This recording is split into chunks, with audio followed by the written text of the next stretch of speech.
নমস্কার বন্ধুরা, আজকে আমি তোমাদের কাছে নিয়ে এলাম অরুণাচলের আরেকটি পর্ব নিয়ে। পর্বে আমি তোমাদের কাছে তুলে ধরব অনেক দৃশ্যময় খুব সুন্দর সুন্দর জায়গা। এই জায়গাগুলোকে আমার ব্লগের মাধ্যমে উপলব্ধি করার জন্য পুরো ব্লগটি দেখবে। আমরা সকালবেলায় উঠে দিরাং থেকে বেরিয়ে পড়লাম তাওয়াংয়ের উদ্দেশ্যে। আমরা রাস্তার সৌন্দর্য দেখতে দেখতে আমরা পৌঁছে গেলাম দিরাং মনেস্ট্রিতে। এই দিরাং মনেস্ট্রি ভারতের অরুণাচল প্রদেশের পশ্চিম কামেং জেলায় দিরাং শহরে অবস্থিত একটি বৌদ্ধ মঠ। এটি দিরাং নদীর তীরে একটি পাহাড়ের ওপরে মনোরম পরিবেশে স্থাপিত। নামটি দালাই লামা কর্তৃক প্রদত্ত, যার অর্থ বৌদ্ধের বাণীর বিকাশের স্থান। তুলনামূলকভাবে নতুন এই মঠটি 2017 সালে প্রতিষ্ঠিত হয়েছিল। এটি বৌদ্ধ ভিক্ষু এবং অন্যান্যদের তিব্বতীয় বৌদ্ধ ধর্ম অধ্যয়নের একটি গুরুত্বপূর্ণ কেন্দ্র হিসেবে কাজ করে। মঠটি কেবল উপাসনা ও ধ্যানের স্থান নয়, এটি স্থানীয় সম্প্রদায়ের জন্য শিক্ষা এবং বিভিন্ন সামাজিক পরিষেবা প্রদান করে। প্রধান প্রার্থনা কক্ষে বুদ্ধ এবং অন্যান্য দেবদেবীর বিশাল মূর্তি স্থাপন করা আছে।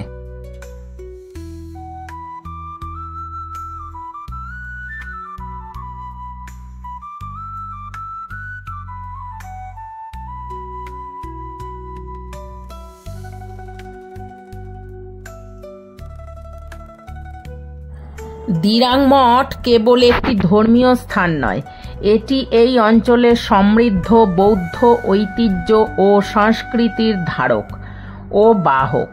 বহু পর্যটক আধ্যাত্মিক শান্তি ও সাংস্কৃতিক ঐতিহ্যের সন্ধানেই এখানে আসেন। দিরাং মঠ পরিদর্শনের সেরা সময় হলো অক্টোবর থেকে এপ্রিল মাস পর্যন্ত। মঠটি সকাল 6টা থেকে সন্ধ্যে 7টা পর্যন্ত খোলা থাকে। প্রবেশের জন্য কোনো মূল্য লাগে না।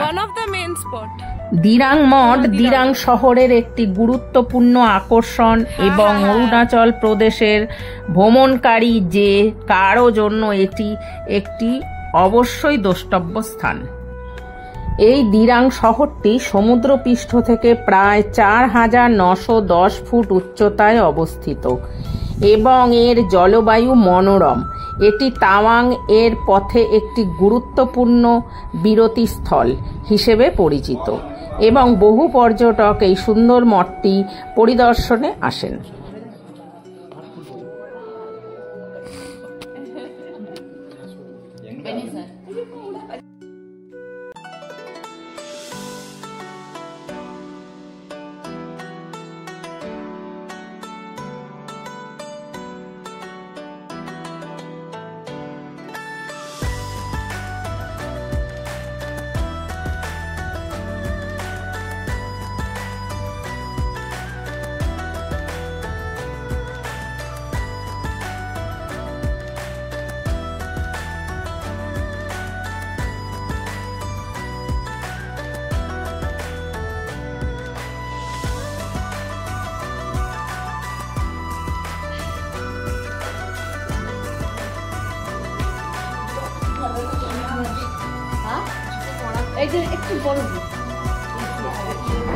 প্রার্থনা চক্র মঠের নিচের তলায় সারিবদ্ধভাবে প্রার্থনা চক্র স্থাপন করা আছে, যা বৌদ্ধ সংস্কৃতি অত্যন্ত গুরুত্বপূর্ণ।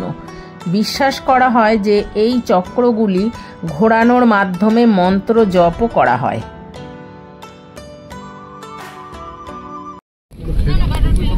গাড়িতে ওঠার পরেই শুরু হয়ে গেল বৃষ্টি। বেশ ভালোই জোরে পড়ছিল আর ভাবছিলাম জানি না এই বাইরে এসে এত বৃষ্টি হলে পরে কি করে দেখব, কিন্তু ঠাকুর করে বলতে নেই, বৃষ্টিটা কমে গেল। আমরা স্পটগুলো খুব সুন্দর ঘুরতে পারলাম।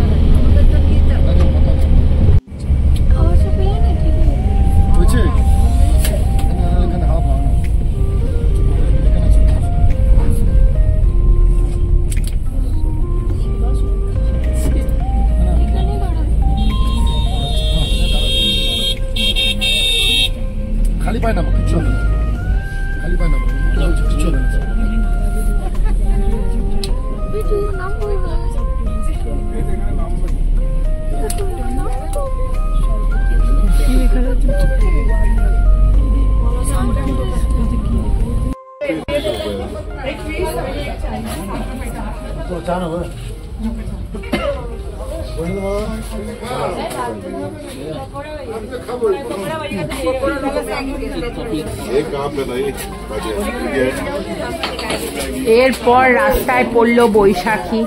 আমরা ওখানে নামলাম কিছুক্ষণের জন্য। তার পাশেই রয়েছে আর্মি ক্যান্টিন। এখানটাতে খুবই সস্তায় অনেক ধরনের জামা কাপড় পাওয়া যায়, শীতের পোশাক আর কি। আর এখানে আমরা ম্যাগিও খেয়ে নিলাম সবাই মিলে। আবার আমরা চললাম সেলা পাসের দিকে। এই তাওয়াং যাবার জন্য দুটো রাস্তা আছে, একটা সেলা পাস হয়ে আর একটা সেলা টানেল হয়ে।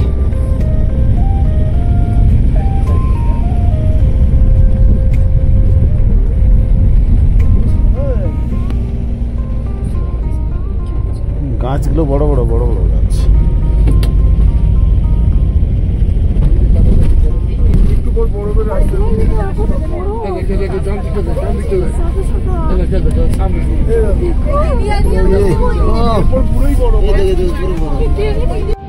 সেলা টানেলের দিকে যত আমরা এগিয়ে আসছিলাম তত আমাদের বরফ চোখে পড়ছিল। অরুণাচল প্রদেশে এসে প্রথম বরফ দেখে আমাদের উত্তেজনা চরম সীমায় পৌঁছে গেছিল। এখন আমরা সেলা টানেলের মধ্যে দিয়ে যাচ্ছি। দেখো, এটি অরুণাচল প্রদেশের পশ্চিম কামেং জেলায় অবস্থিত। তেজপুর তাওয়াংকে সংযোগকারী সড়কের ওপরেই এটি রয়েছে। এই টানেলটি তাওয়াং অঞ্চলের সাথে সারা বছর যোগাযোগের ব্যবস্থা বজায় রাখবে, যা কৌশলগতভাবে অত্যন্ত গুরুত্বপূর্ণ। এটি ভারত চীন সীমান্তের কাছে অবস্থিত ফরওয়ার্ড পোস্টগুলিকে দ্রুত সেনা ও সরঞ্জাম প্রেরণে সহায়তা করবে।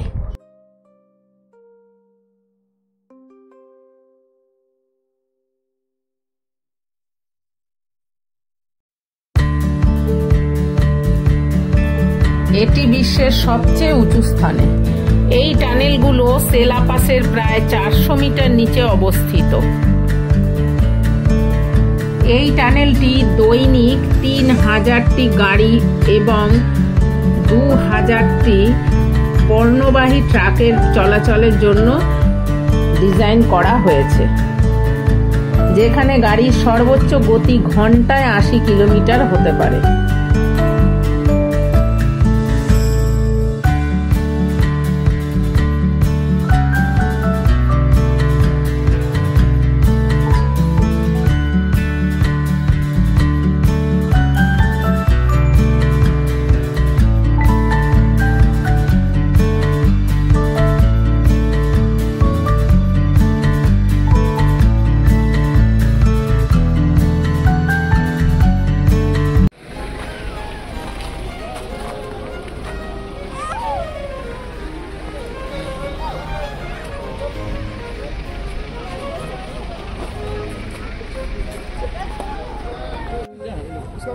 দেখ, স্নোফল হচ্ছে।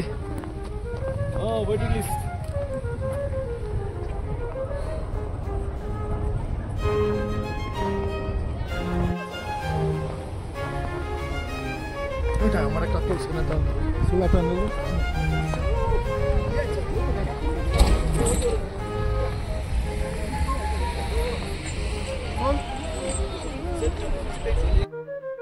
দেখো কত বরফ হয়ে গেছে, দেখেছো? এটা হচ্ছে সেলা টানেল।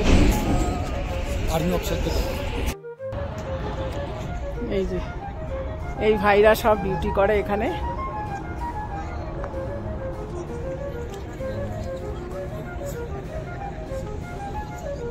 এটা হচ্ছে সেলা টানেল।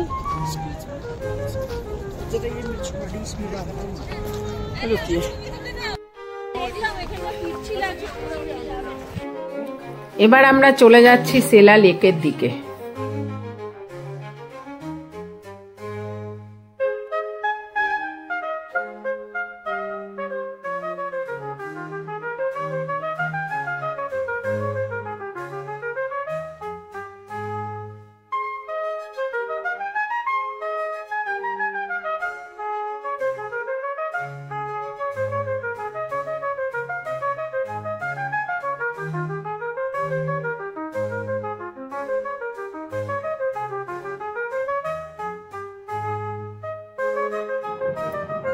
রাস্তায় যেতে পথে আমরা অনেক বাংকার দেখতে পেলাম।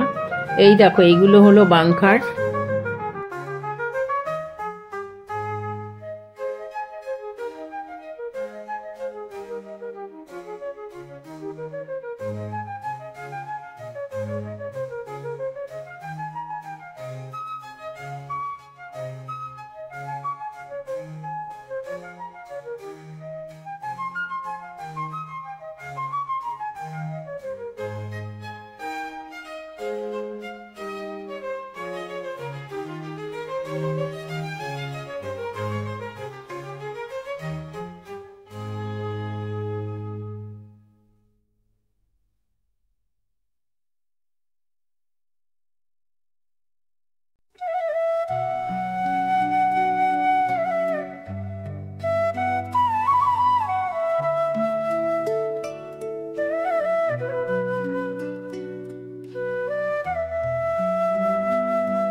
এই সেলাপাস যাবার পথে তোমরা অনেক ছোট বড় লেক দেখতে পাবে, তবে এখন সব লেকই ফ্রোজেন হয়ে রয়েছে।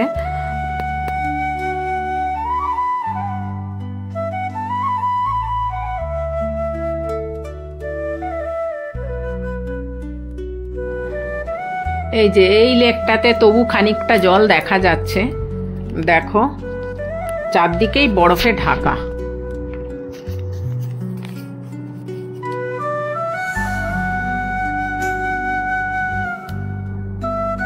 এই যে খানিকটা জল দেখা যাচ্ছে এখানে।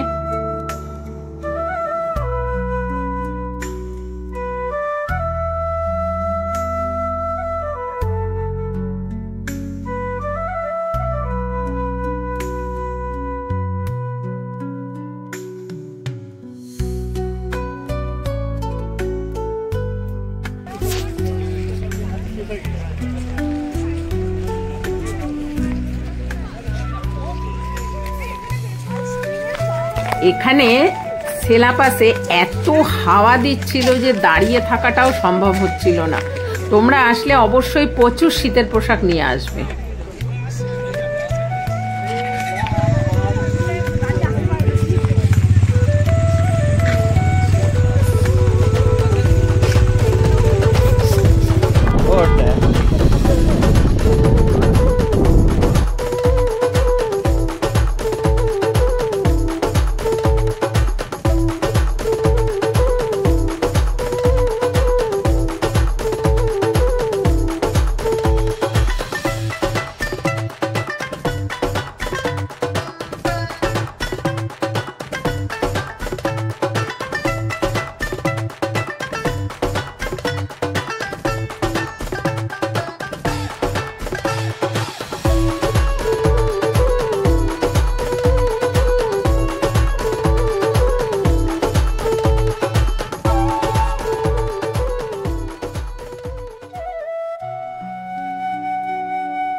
এখন আমরা যশবন্তগড় মেমোরিয়ালের দিকে চলে যাচ্ছি।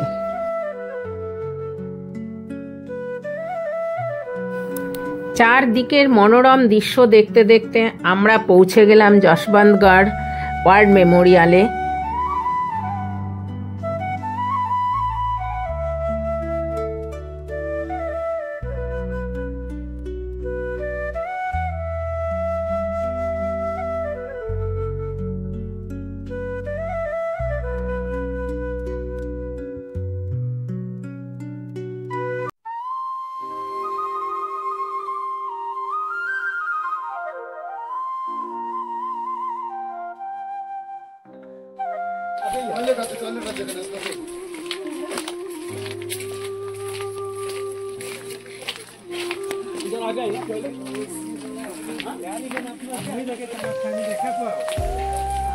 যশবন্তগড় স্মৃতিসৌধ, যা যশবন্তগড় ওয়ার মেমোরিয়াল নামে পরিচিত, ভারতের অরুণাচল প্রদেশ রাজ্যের তাওয়াং শহরের কাছে অবস্থিত একটি ঐতিহাসিক স্থান।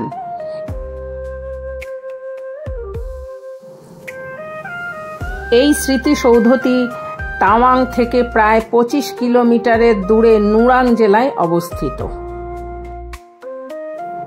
এই স্থানটিতে রাইফেলম্যান যশবন্ত সিং রাওয়াতের একটি মূর্তি, চীন ভারত যুদ্ধ সম্পর্কিত নিদর্শন সহ একটি ছোট জাদুঘর এবং সেই সংঘর্ষের জীবন উৎসর্গকারী সৈন্যদের প্রতি একটি স্মৃতিস্তম্ভও রয়েছে।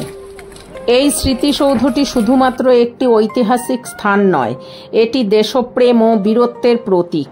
এখানে আগত দর্শক ও পর্যটকেরা সৈনিক যশবন্ত সিং রাওয়াতের অসীম সাহস ও দেশের প্রতি তার আত্মত্যাগের কথা জানতে পারেন এবং শ্রদ্ধা জানাতে পারেন।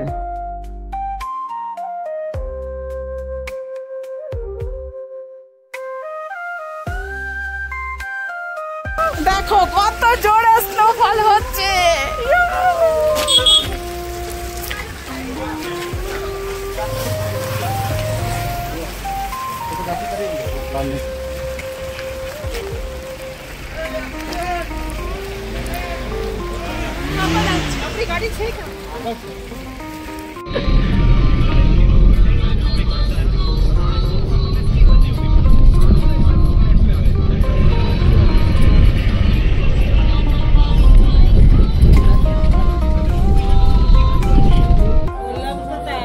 আমরা এখানে দুপুরের খাবার সেরে নিলাম এই হোটেলটার মধ্যে।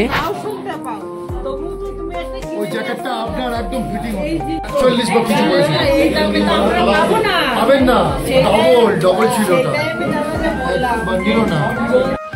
এরপর আমরা পৌঁছে গেলাম তাওয়াংয়ে। তাওয়াংয়ে আমাদের হোটেলটা দেখো, আমাদের হোটেলের নাম হলো নর্থ হিল।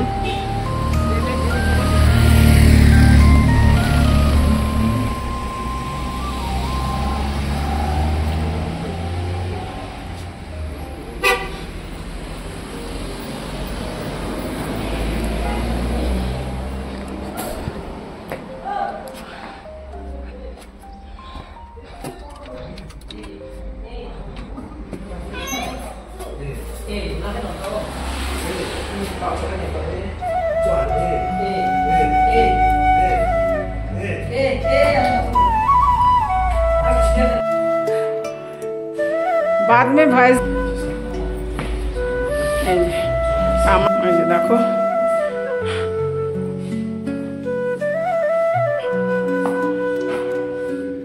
সব রুমের আগেই একটা করে ব্যালকনি আছে, সেখান থেকে খুব সুন্দর ভিউ দেখতে পাবে তোমরা।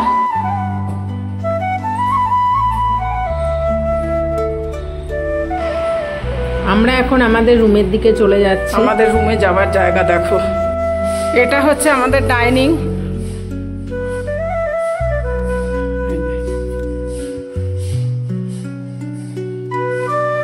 এটা এখন বানাচ্ছে, কাজ হচ্ছে।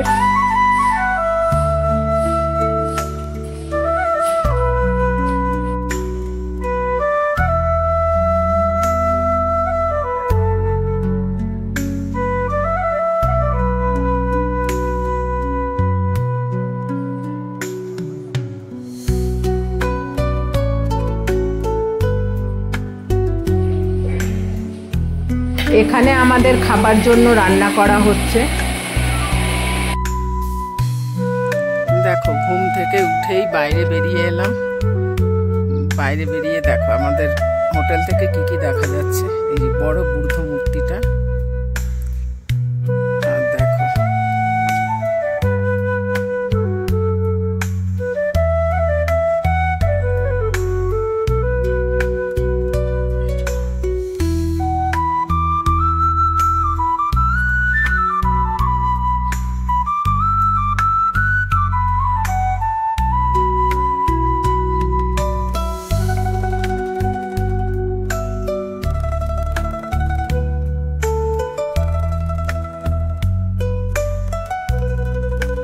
এবার আমরা ঘরে ঢুকে ফ্রেশ হয়ে বেরিয়ে পড়লাম তাওয়াং মার্কেটের দিকে।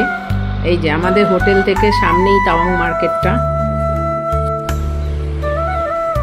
এই তাওয়াং মার্কেট রাত 8টার মধ্যেই বন্ধ হয়ে যায়। আমার পুরো ভিডিওটি দেখার জন্য আপনাদের ধন্যবাদ। এরপরে আসছে অরুণাচলের অন্য পর্ব। আমার এই ভিডিওটি যদি তোমাদের ভালো লেগে থাকে লাইক, সাবস্ক্রাইব ও কমেন্টস করে দিও। নমস্কার।